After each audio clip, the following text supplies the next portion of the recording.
Iran जंग ने America की फ़िज़ाई बरतरी मुकम्मल तौर पर ख़त्म कर दी है और अब चूँकि एयर डोमिनेंस नहीं रही है अमेरिका के पास, इसीलिए वो ईरान पर हमले से कतरा रहा है। जो नुकसानात की तफ़सीलात सामने आ रही हैं, ईरान के हाथों तबाह होने वाले जहाज़ों की तफ़सीलात सामने आ रही हैं अमेरिका की,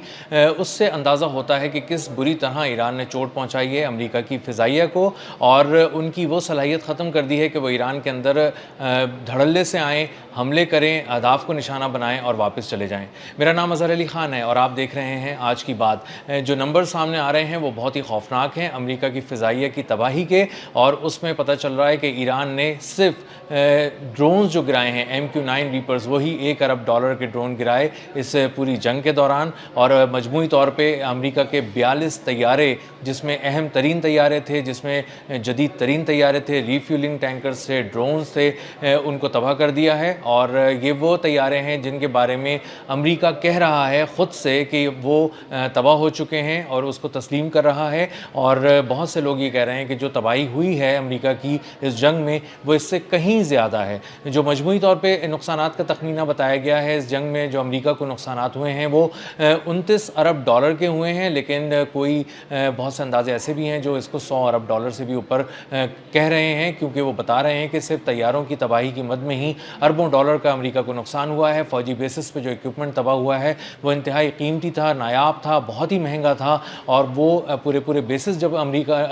के तबाह कर दिए गए ईरान की जानिब से, तो उसको वो जो नुकसान है वो बहुत ही गैर मामूली किस्म का है। जो MQ-9 रीपर ड्रोन्स होते हैं ये इंतहाई ऊंची सतह पर परवाज़ करते हैं, सर्वेलेंस ड्रोन भी होते हैं और प्रिसीजन स्ट्राइक्स के लिए इस्तेमाल होते हैं। यानी अगर किसी हदफ को बहुत ही ठीक निशाना लगाना हो और बहुत तेज़ी से उस पर झपटना हो तो ये पहले सर्वेलेंस का काम करते हैं, निगरानी का काम करते हैं, देखते रहते हैं पूरे इलाके को, और उसके बाद ये हमला करते हैं और उसके बाद बहुत ही सफाई से हदफ को तबाह कर देते हैं और दुश्मन का खात्मा कर देते हैं। ये MQ-9 रीपर ड्रोन्स जो थे ये दुनिया में हर जगह चैलेंज नहीं किए जा सकते थे। ईरान जंग में ईरान ने इसको खुलकर चैलेंज किया और उनके दिफाई निज़ाम ने इसको इस तरह से मारा है जिस तरह से कोई मच्छर मारे जाते हैं कि लाशें ही लाशें गिर रही होती हैं MQ-9 रीपर्स की। और $1 अरब मालियत के MQ-9 रीपर्स ड्रोन जो हैं वो ईरान ने तबाह कर दिए हैं इस जंग में। बताया जा रहा है कि तकरीबन 24 से 30 के दरमियान एक फ़िगर है जो MQ-9 रीपर ड्रोन्स की है कि इनको निशाना बनाया है ईरान ने और इनको तबाह कर दिया है। एक ही जंग में होने वाली ये सबसे बड़ी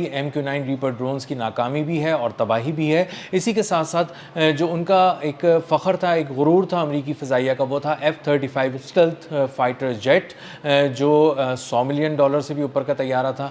वो तबाह कर दिया गया ऐसे वक्त में जब उसको रडार पढ़ नहीं सकता था। इंफ्रारेड टेक्नोलॉजी के ज़रिए उसको ईरान ने निशाना बनाया और उसको तबाह कर दिया। F-15 जो उनका एक बहुत ही दूसरे नंबर पे आने वाला सबसे मुहलिक फ़ाइटर जेट था, जो दुश्मन पे बहुत ही तेज़ी से, बिजली की तेज़ी से झपटता था और निशाना बनाता था अहदाफ़ को, वो उन्होंने ईरान ने तबाह किए। इस पूरी जंग के अंदर तबाह हुए वो 4 मजमूई तौर पर तबाह हुए। एक की मालियत $100 मिलियन थी, $400 मिलियन के तैयारे इस तरह से तबाह हो गए। और इसी के साथ साथ जब हम रिफ्यूलिंग टैंकर्स की बात करें तो सबसे ज़्यादा उसको नुकसान हुआ KC-135 रिफ्यूलिंग टैंकर, जो उड़ता हुआ एक फ्यूल स्टेशन भी कहते हैं, जो तैयारों को उड़ान के दौरान ही फ़िज़ाओं में ही रिफ्यूल करता है ईंधन, उसको एक नोज़ल के ज़रिए, एक पाइप के ज़रिए ईंधन भरता है और उसके बाद तैयारे आगे चले जाते हैं। ये KC-135 जो टैंकर्स हैं ये 7 तबाह हो गए इस जंग में जो ईरान ने तबाह की। और उसके बाद अंदाज़ा होता है कि HH-60 भी जो हेलीकॉप्टर से इंतहाई महंगा हेलीकॉप्टर है, मिलियंस ऑफ डॉलर्स का हेलीकॉप्टर है, वो भी इसमें निशाना बनाया और इसको तबाह कर दिया। A-10 थंडरबोल्ट तैयारा जो बहुत ही महंगा तैयारा है, इस हवाले से भी बहुत अहम है कि ये निचली सतह पर परवाज़ करता है और आर्मर्ड व्हीकल्स को, फौलादी चादरों वाली जो गाड़ियाँ होती हैं, ख़ास तौर पर टैंकों का नाम लिया जाता है और बख्तरबंद गाड़ियों का इसमें नाम लिया जाता है, उनको ऐसे तबाह कर देता है जैसे वो वहाँ मौजूद ही नहीं थे, परख्चे उड़ा देता है। उसमें लगी हुई 30 mm की जो गन है वो टैंकों के परख्चे उड़ा देती है। और ये एक A-10C जो थंडरबोल्ट है इसको भी तबाह कर दिया ईरान ने। इस्फहान के मकाम पर तबाह किया गया था जब ये एक कार्रवाई करने आया था और यूरेनियम चुराने के लिए अमरीकी फ़ौज इस्फहान में उतरी थी, तब इसका बहुत बड़े पैमाने पर नुकसान हुआ था। C-130 तैयारे इस पूरी मुहिम के दौरान तबाह हुए, लेकिन अभी तक अमेरिका ने इसको तस्लीम नहीं किया। हालांकि ये ज़रूर तस्लीम किया कि इस्फहान के मैदान में उन्होंने कुछ ऐसी जगहों पे अपने C-130 तैयारे को निशाना बनाकर तबाह कर दिया जो वहाँ से उड़ नहीं सकता था, जो निशाना बन चुका था ایرانی میزائلوں کا، اور اس کے بعد خدشہ یہ تھا کہ ایرانی انجینئرز اس کو پڑھ لیں گے، اس کی ٹیکنالوجی کو سمجھ لیں گے، اسی لیے امریکی فوج نے اس کو نشانہ بنا کر تباہ کر دیا۔ اب C-130 طیارہ تباہ ہوا، لیکن یہ ابھی اس کیٹیگری کے اندر نہیں ہے جس کیٹیگری میں یہ بتا رہے ہیں کہ تمام طیارے ایک ساتھ تباہ ہوئے ہیں۔ اسی طرح امریکہ کا ایک ڈرون تھا MQ-4C ٹرائٹون، اور یہ $240 ملین کا ڈرون تھا، سرویلنس ڈرون بھی تھا اور اٹیک بھی کرتا تھا، اور یہ پوری دیکھا کرتا تھا کہ پورے اوشنز پہ نظر رکھا ہوتا تھا، پورے سمندروں کو اس کی آنکھ دیکھ رہی ہوتی تھی۔ اس قدر قیمتی، اس قدر مہنگا یہ ڈرون تھا، $24 کروڑ کا یہ ڈرون تھا، اور یہ 52,000 فٹ کی بلندی پہ پرواز کر رہا تھا آبنائے ہرمز پہ۔ اچانک یہ 9,000 فٹ کی بلندی تک نیچے آنا شروع ہوا، اور اس نے 7700 کا ایک پیغام بھیجا اپنے ہیڈ کوارٹرز۔ اس کا مطلب یہ تھا کہ اس کا کمیونیکیشن اور اس کا رابطہ ٹوٹ رہا ہے، اور سیٹلائٹ سے اس کا رابطہ ٹوٹنے کی وجہ سے اور کمیونیکیشن جیم ہونے کی وجہ سے یہ رابطہ نہیں کر سکا۔ نارتھ ایسٹ کی طرف مڑا یہ 9,000 فٹ کی بلندی تک نیچے آنے کے بعد، اور اس کے بعد یہ غائب ہو گیا۔ نارتھ ایسٹ پہ اس مقام پہ سے نارتھ ایسٹ پہ ایران تھا، گو کہ ایران نے اب تک یہ نہیں کہا کہ اس نے MQ-4C ٹرائٹون ڈرون کو کسی طرح سے ہیک کر لیا ہے اور اپنے پاس بلا لیا، لیکن امریکہ کو اندازہ ہوا کہ اس کی تلاش میں جانے والا جو 5th فلیٹ کے 2 ہیلی کاپٹرز تھے، ان کو کہیں نہ اس کا ملبہ ملا، نہ وہ زندہ حالت میں ملا، نہ وہ مردہ حالت میں ملا، اور امریکہ کو بہرحال یہ تسلیم کرنا پڑا کہ وہ اپنے ایک انتہائی مہنگے ڈرون سے، جو ان کی فوجی تاریخ کا ڈرون کے حوالے سے ایک سب سے بڑا نقصان تھا، وہ کروا بیٹھے ہیں، اور ان کے ہاتھ سے ڈرون نکل چکا ہے۔ جو MQ-9 ریپر ڈرونز تھے، جب یہ 30 کی تعداد میں تباہ ہوئے ہیں، تو یہ جنگی تاریخ کا سب سے بڑا نقصان امریکہ کو اٹھانا پڑا ہے۔ اسی طرح اس کے بہت سے ایسے طیارے تھے جن کے بارے میں نہیں ابھی بتایا جا رہا، جو فوجی بیسز پہ کھڑے تباہ ہو گئے۔ اس میں ایک E-7 سینٹری ایووکس طیارہ بھی تھا، یہ اڑتا ہوا کمانڈ اینڈ کنٹرول سینٹر تھا، سینکڑوں یہ ٹارگٹس کو ایک ساتھ اڑتے ہوئے لاک کرتا تھا، اور سینکڑوں طیاروں کو ایک ساتھ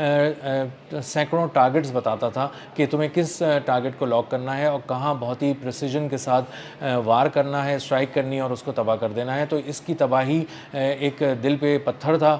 دل پہ پتھر کی طرح، چٹان کی طرح آ کے لگی امریکی فوج کے، اور یہ $700 ملین کا ایک طیارہ تھا جو 2 ٹکڑے ہو گیا۔ پرنس سلطان ایئر بیس پہ کھڑا تھا سعودی عرب کی، اور ایک ڈرون آ کے اس نے $30,000 کے ڈرون نے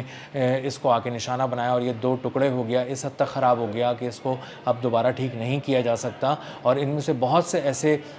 طیارے ہیں، خصوصاً MQ-9 ریپر ڈرونز جو ہیں، یہ وہ طیارے ہیں جن کے بارے میں کہا جاتا ہے کہ اب یہ دوبارہ تیار نہیں کیے جا رہے، اور اگر یہ امریکہ کی ایئر فورس کے ہاتھ سے نکل گئے ہیں تو اس کا سیدھا سا مطلب یہ ہے کہ امریکہ ان سے محروم ہو چکا، اور ہمیشہ کے لیے محروم ہو چکا، اور اب یہ دوبارہ وہ حاصل نہیں کر سکے گا۔ تو جو فضائی برتری تھی وہ بری طرح پاش ہو چکی ہے امریکی فضائیہ کی ایران کے خلاف، اور ایران نے اس کا سارا فضائی غرور توڑ کر رکھ دیا ہے، اور اس کے 42 طیارے تباہ کر دیے ہیں۔ اربوں ڈالر مالیت کے یہ طیارے تھے جو تباہ کر دیے ہیں۔ اس میں صرف جو MQ-9 ریپر ڈرونز تھے وہی تقریباً 30 کے قریب، 24 سے 30 کے قریب وہ تباہ کیے گئے ہیں، اور ان کی مالیت $1 ارب